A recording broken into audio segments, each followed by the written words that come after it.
Why hello inside dudes! Welcome back to Overwatch In Depth Stats. We've been away for a while, so here's a quick overview on the series.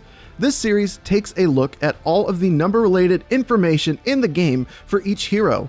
The break is over, so let's get going with today's episode.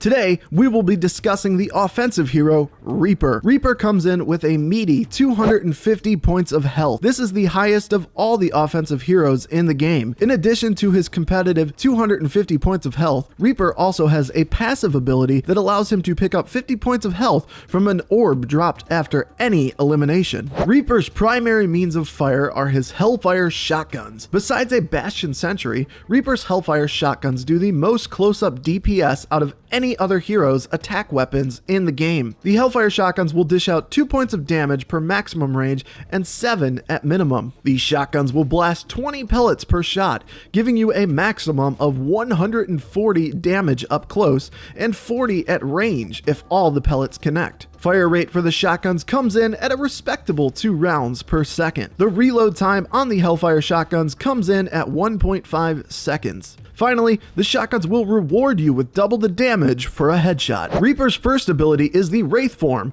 This ability is generally used to escape all forms of danger and sneak away. Wraith Form does not make Reaper invisible to enemies, but he is invulnerable for the duration of the ability. The ability will last for a total of 3 seconds. Cooldown on the Wraith Form is 8 seconds, meaning you have to use it at the appropriate time. Wraith Form essentially counters every ultimate in the game, including Zarya's Gravitation Surge, Mei's Blizzard, Tracer's Pulse Bomb, and McCree's Deadeye. Reaper's second ability is the Shadow Step. The Shadow Step allows Reaper to teleport from one point to another. This is used to gain high ground and maneuver into a flanking position. When Shadow Step is used, there will be a visual and audio mark destination indicator to alert the enemy that Reaper is teleporting in.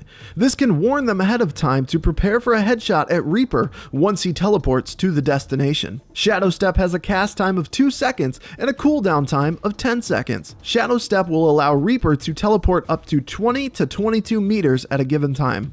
Now it's time to die as we talk about Reaper's ultimate, the Death Blossom. Death Blossom is very deadly at short range. Reaper will spin his body around in a 360-degree motion, blasting shotguns at a fast pace. This is an incredibly powerful move when executed well. Death Blossoms will last for a total of 3 seconds. The damage that the Death Blossoms will do is massive. Death Blossom will do 200 damage per second, 40 damage per tick, and can deal a maximum of 600 total damage. The damage generated must occur within the range of the ultimate, which is an 8-meter radius. That will do it for today's episode. I hope you learned some new information. I'm planning on bringing this series back more frequently, hopefully once a month. So if you did like this video, please give it a like and share it with your friends. Alright, so on the left you will find a link to all the Overwatch in-depth stats videos I've done so far, and on the right you can find a link to the next episode, which will be on the defensive hero,